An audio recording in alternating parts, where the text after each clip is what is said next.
So the movie I Am Love requires you to speak Italian with a Russian accent, and what I want to know is that what you're doing? I can only ever speak Italian now with a Russian accent. I think it's going to be forever my way.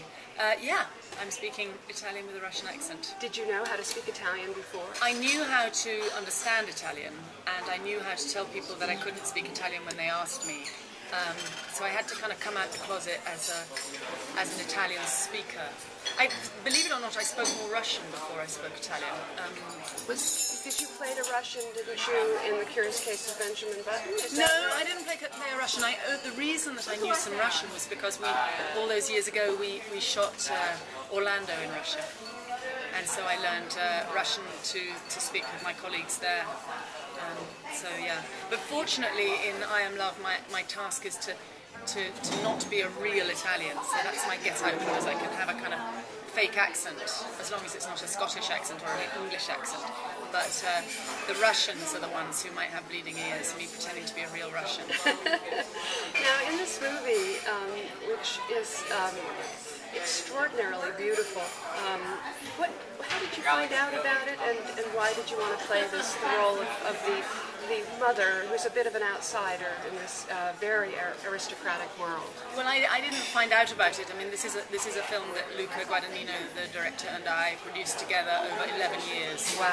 It's something that we dreamt up together.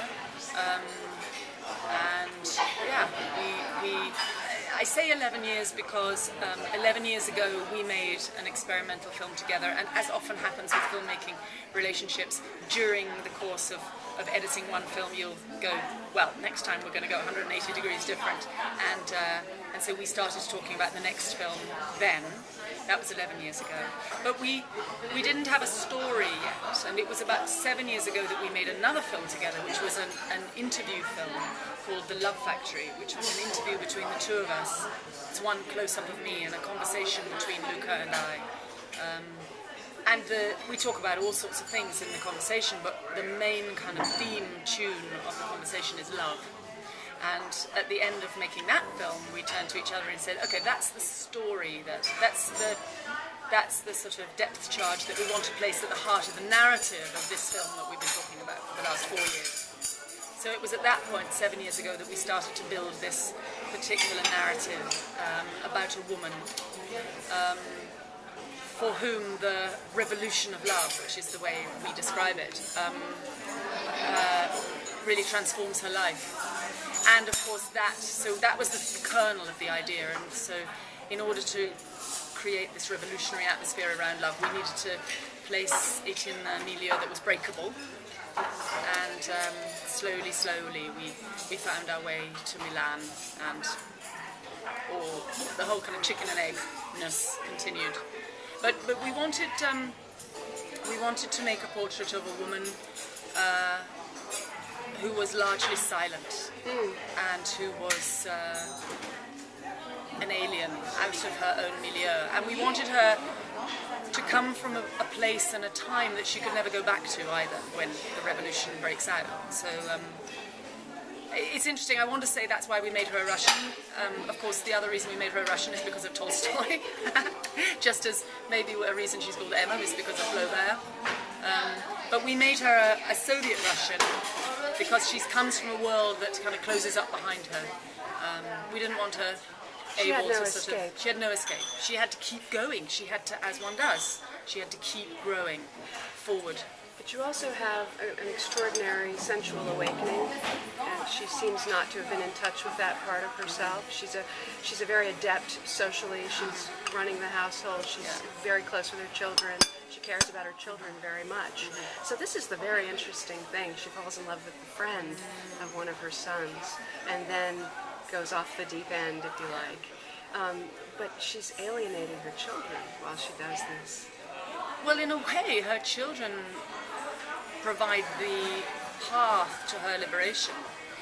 Her eldest son introduces her to her love, and her daughter, who is an artist and is a lesbian and comes out and leaves Italy and becomes an artist at the same moment, guides her in many ways. I mean, it's the daughter, the first moment of the kind of first seed of Emma's liberation really comes in a moment where she discovers a postcard in the pocket of a coat. It's very novelistic, in the pocket of a jacket that's been taken to the cleaners. And this postcard is from her daughter to her brother, to the daughter's brother, her son, declaring that she's in love, and she's in love with a woman. And Emma takes this, and I remember when we were discussing this in the development of the script, I said to Luca, I want her to be like an animal, like a dog that finds a bone and takes it to the bottom of the garden. Something really, really intimate happens for her when she finds this card.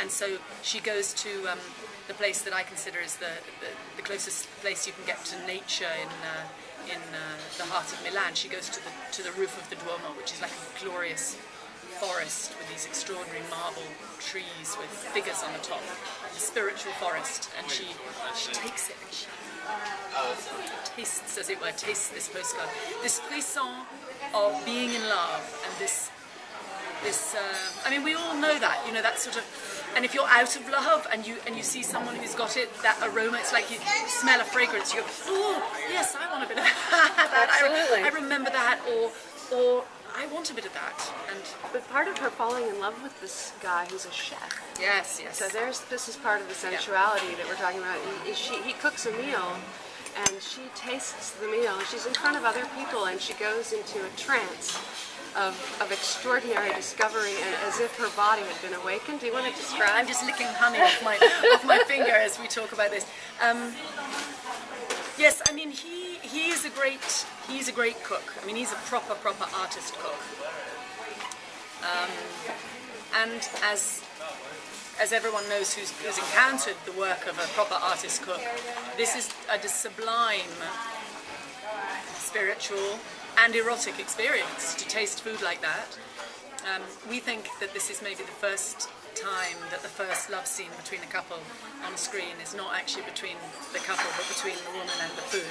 Falling in love with his We food. call it prawnography, gastroporn. It was prawns. Yes, prawnography.